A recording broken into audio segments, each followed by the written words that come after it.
When we join a new social media app, it feels exhilarating, empowering. Everything is new and shiny. Everybody is friendly and welcoming, and it's not limited to a particular platform or era, but this has been observed throughout the evolution of the internet.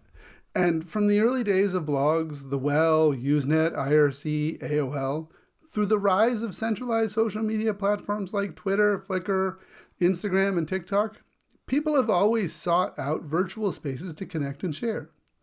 Today, we continue this experience of magic and connection with the emergence of new decentralized social media platforms such as Blue Sky, Nostr, Farcaster, Postnews, Tribble, and of course, Mastodon's Fediverse. The ability to connect and collaborate with others online is a fundamental aspect of the human experience.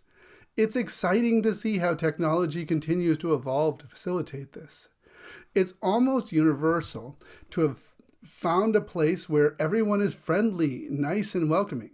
The humanity is abundant, and it feels like a dream. In a very real way, it is a utopian dream. Initially, these spaces create an idealistic environment where everybody are individuals who are eager to connect and share and participate in a virtual gathering that resembles a festival. What is it about these new social spaces that generate such a euphoric atmosphere? I posit that it's not the technology and design itself that causes this. It's something more fundamental about human nature and social dynamics. This feeling is like we've been transported to a utopia, but it will all fade away as a memory when we wake up? Is it feasible to sustain this utopian sentiment as communities expand and develop? Joining a new community can be a magical experience. In her book, A Paradise Built in Hell, Rebecca Solnit shows that when people are taken out of their familiar routines and confronted with real human needs, the best aspects of human nature come to the forefront. This proves that the negative assumptions that humans are inherently selfish when we remove the norms and rules of society is, in fact, false. It demonstrates our natural ability to empathize, to connect with one another. The sense of community and collaboration that we feel in emerging social spaces, for example, the much praised and derided Burning Man, is a great example of this phenomenon. Utopias tend to form and exist exactly in the places we say they shouldn't exist. The concept of a paradise built in hell is evident during the times of natural and economic crisis. I personally experienced this during the Argentine economic crisis of the early 2000s. Despite the challenges, people were united and found new ways to collaborate and support each other, driven by the necessity of the situation. This is the same phenomenon observed in the aftermath of natural disasters, where people often speak of those days with a sense of awe and reverence. Solnit states that disasters is when the shackles of conventional belief and role fall away, and the possibilities open up for people to rise to the occasion or sink to the level of their fears and prejudices. And in these challenging moments, we see the true nature of humanity, our ability to show compassion, resilience, and unity in the face of adversity. Social media and digital spaces, they all have these physical analogs. Similar to the difference between digital and physical communities, they're deeply rooted in the fact that each space has its own distinct set of unspoken rules and social norms. Just as we instinctively know to be quiet at a library, loud at a concert, social at a cocktail party, antisocial on the subway, we are also able to understand the unique dynamics of different digital platforms. Twitter is like a bustling dive bar, and Instagram an art gallery. TikTok is like an amusement park filled with when you've wandered into the Hall of Mirrors. And Facebook has become like the community-rented hall for a retirement party. Each new digital space inevitably has analogs in the physical world because the essence of human interaction remains constant, even though the medium differs. As we navigate the ever-changing landscape of digital communities, we are continually reminded of our innate ability to adapt, connect, and thrive in the face of adversity. This adaptability empowers us to form new connections and rediscover the power of community, whether it is the digital realm or the physical one. To maintain this utopian atmosphere in digital communities, one effective approach is to keep them small. Create numerous sub-communities where people can engage in the social labor of connection, creation, and curation through a kind of conflict resolution can happen on a human scale. But it's important to note, however, that this approach is in direct conflict with both the economic needs of social media companies and the network effects principle. This principle states that each new member joining a community increases the overall value for everybody in the community. The more people who use Craigslist, the more valuable Craigslist becomes. As communities grow, the network effects take hold, and the utopian feeling often fades, giving way to sub-tribes and conflict and anonymous randos. Nevertheless, both social norms and the right design decisions, the community can adapt and navigate with these challenges to foster a positive environment for all members. There's a fleeting nature of utopia as we see it. It's this dream. The sensation is experienced within new digital communities is almost universal. While it is not the design or the coding platform as such that makes Blue Sky, Nostr, Mastodon, Scuttlebutt, and these others that generate the feeling of euphoria. Instead, it is the human dynamic of joining something novel, of building a community that cultivates this enchanting ambience. The concept of a temporary autonomous zone by Hakim Bey endorses this notion, demonstrating how short-lived spaces of freedom and interaction can emerge within the established social structures, a kind of temporary liberated bubble of a space, letting us live our lives in a radically different way than we've ever done before. As communities expand and progress, the real challenge lies in sustaining that initial energy and the sense of connection that made them so desirable in the first place. This utopian sentiment is not limited to digital communities. It's also present during times of revolution, protest, and uprising. There is a profoundly human element in the sense of love and connection and solidarity and community that arises during these moments. The most impactful moments in my life have been when I participated in protests where we were met with repression. From the tree sits to protect old-growth redwoods were the forests where I grew up, to large convergences of the anti-globalization and anti-war movement, Occupy's reclamation of public space, to the recent Black Lives Matter protests that spread across the United States and the world. All of these protests were scenes of anguish, repression, and in some cases violence, especially by the police. But they were also places where I experienced the most love, connection, humanity, and common purpose. We were both individuals and something greater, an emergent community, together living and breathing solidarity. So how do we cultivate and sustain this utopian energy, these utopian spaces? To preserve the essence of these new digital communities that we so desire as they grow, one approach is to foster a culture of empathy and connection and inclusiveness from the very beginning. By prioritizing these values, actively engaging in conflict resolution, communities can maintain that special feeling. Another way to preserve the utopian essence of digital communities is to focus on building tools for the construction and maintenance of public digital spaces. Unlike corporate social media, these which have an illusion of public space, while they're actually private owned, like a shopping mall, we intentionally need to create public space that is community owned and collectively controlled as a commons. The concept of a commons presents a compelling alternative to the traditional social media models of the state and private ownership.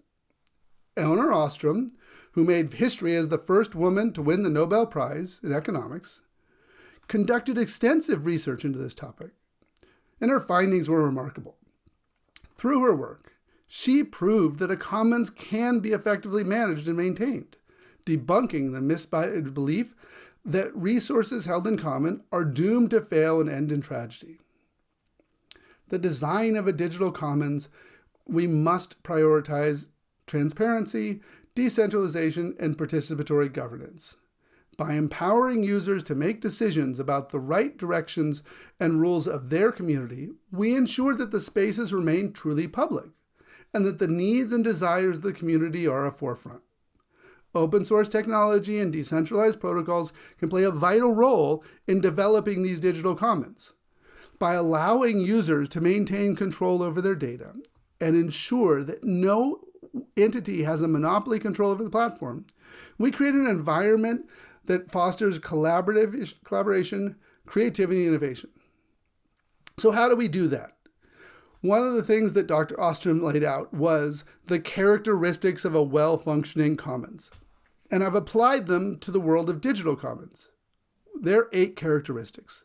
1, clearly defined boundaries.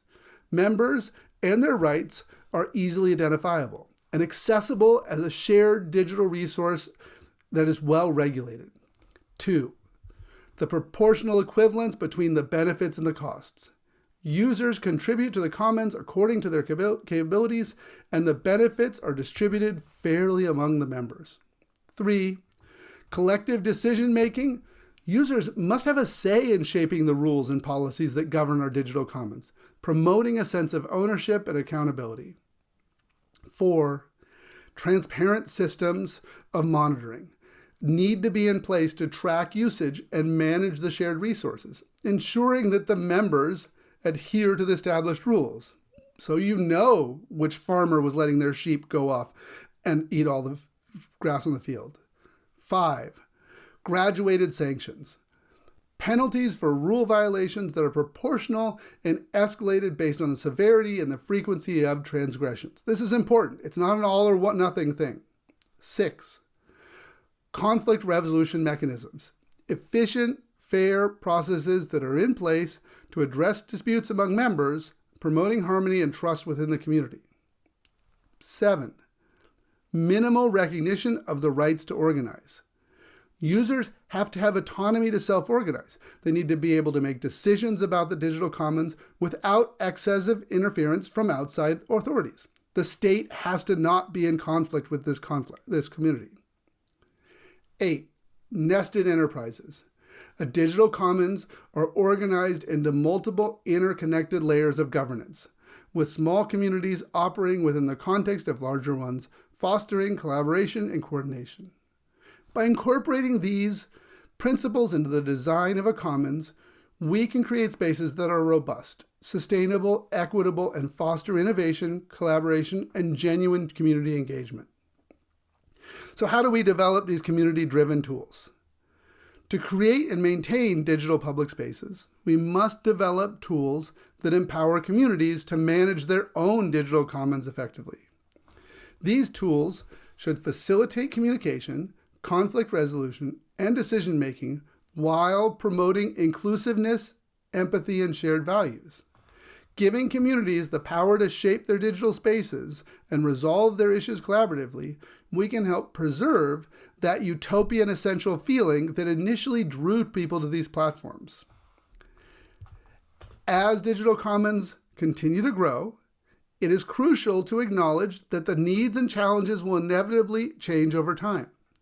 In order to uphold this sort of utopian atmosphere that we so desire, we must be willing to adapt and consistently improve the tools and processes that sustain these digital public spaces.